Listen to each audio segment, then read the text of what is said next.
In this demo, we'll be taking a look at provisioning and deprovisioning capabilities provided by JumpCloud's Advanced User Identity Lifecycle Management. So we've created a user in Admin Portal, and we've created them in the stage state.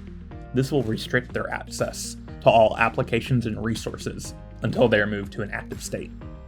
Typically, an admin can create a user in a stage state when they would like to restrict all access to applications until their start date. They can schedule the activation for a user's start date, or they can manually activate them on their start date. For this demo, we're going to schedule this user's activation to be sent to their alternate email address, which will allow the user to set their password even if they don't have access to their company email address. So, the activation is now scheduled for this user, and they will receive an activation email on their start date. We're going to jump ahead in the process just a bit here, and we're going to show the email that they'll receive on their activation date, which will look something similar to this. This will also provide them with their company email address, which they can use to set their password and then log in for the first time. So we'll follow the link provided in the email, which will lead us to a page which will allow them to set their password.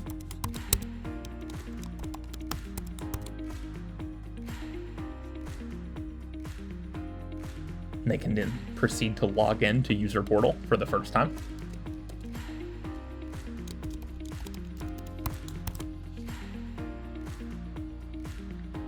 And we can now see that they've been provisioned to several different applications. Now that they're in an active state, they'll also be provisioned to their device and any cloud directories they may be bound to. We can log in to a sample application here. We will do single sign-on into the application.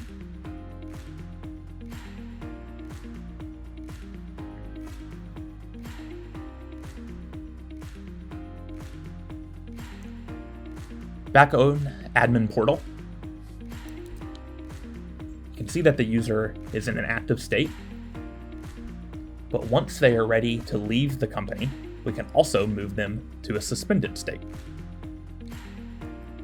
This suspension can be done in a scheduled manner or immediately, just as activation can.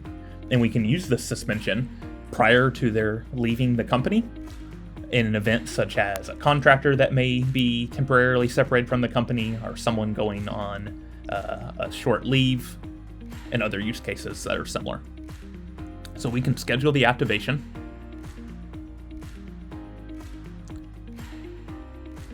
We can also immediately suspend them, which will immediately revoke all their access to all of their applications and resources. They've now been suspended. And if we were to try to log in to User Portal as this user,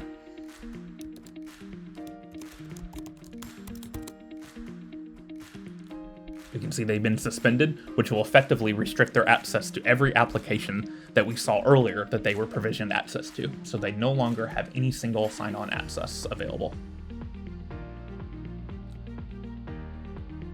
Additionally, if we come to our Google Workspace, we can see the user that was provisioned is now been suspended through JumpCloud's integration to Google Workspace.